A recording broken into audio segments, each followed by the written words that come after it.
like I said before, kind of a hallmark of how we do things is in partnership, working at the community level with other partners and working with stakeholders and other partners throughout the city and the state. Now I'd like to bring up Anthony Hubbard, who's the director of YouthBuild. And in YouthBuild, we have the kind of partner you can depend on when you really need them.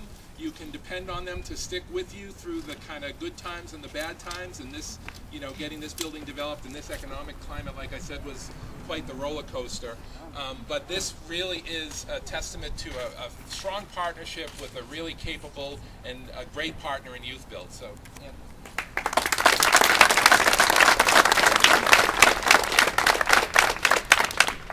Before I begin, I'm not YouthBuild, they're YouthBuild. And I believe my students have something they want to say to you guys today. As a community, we are engaged in united struggles to overcome the social, political, economic, educational, and spiritual inequities that threaten to destroy us as people. We recognize that as young people, we are one of the greatest resources available to survive our community. Therefore, we stand ready and willing and hereby pledge our commitment to rebuild and improve the quality of life in our community through collective work, responsibility, and cooperative economics. To educate, elevate, and raise the consciousness of ourselves and others along the way. To develop our potential as leaders and positive role models so we can proactively pursue justice, equality, and peace for all. All this we do with appreciation, love, dignity, respect, and faith that the collective will of the community is the greatest force conceivable.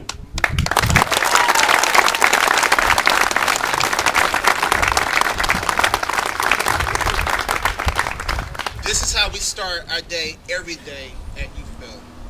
But we are honored to be accepting this generous donation and to be in the presence of so many incredible individuals who support the work that we have done here at YouthBuild. We would like to thank the mayor of this beautiful city and for his continuing support and being an advocate for our program.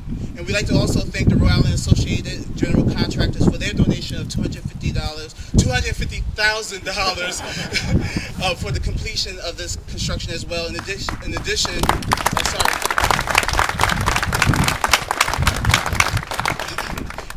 we would like to thank the laborers and the carpenters unions for their donations, and Marion Construction for going over and beyond the call of duty to make sure that we was able to start our 13th cycle in this building.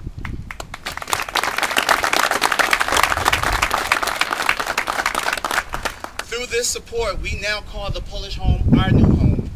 As people drive by this building, from the outside it just may look like a building of brick and mortar, but beyond those walls, the intangible work that is done is needed to ensure that the young people in Providence have a pathway out of poverty, and we are able to reach and impact many more lives than we could have ever imagined in this new building. A couple of weeks ago, I was attending church services, and the minister quoted a phrase I heard most of my life. The phrase seemed appropriate to use today, and this phrase goes, "It may not come when you want it, but it's always on time." And if you know anything about this project, you know it started many, many years ago, and there was times where we felt as though it wasn't going to happen. My staff was discouraged because down at 114 Delane Street, we was limited to the amount of people we can serve and what we can do for these young people. But on today, we was able to increase our enrollment by greater than 50%. We were able to pilot our Green Academy, which is in line with the mayor's own green print.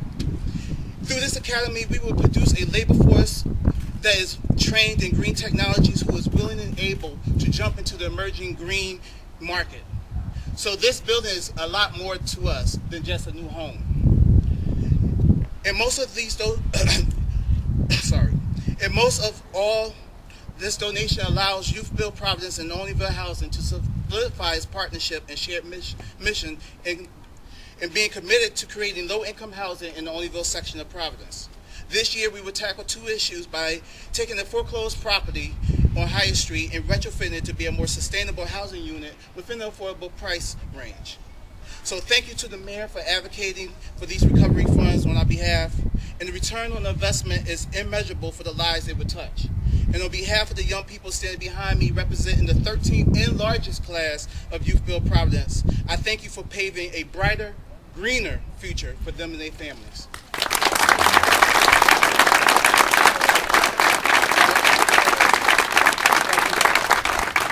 Thank you, Anthony, for those great words. I want to acknowledge, before we conclude, Stephanie Feld, who is our local HUD representative, who is here. Thank you very much for your support of this project and for your great partnership. And I also want to just again say to RI AGC, the Associated General Contractors, thank you again for your enormous contribution to this project. Without that $250,000, it would not have happened as well. So thank you to Rhode Island AGC and to all of our partners. They deserve a big round of applause.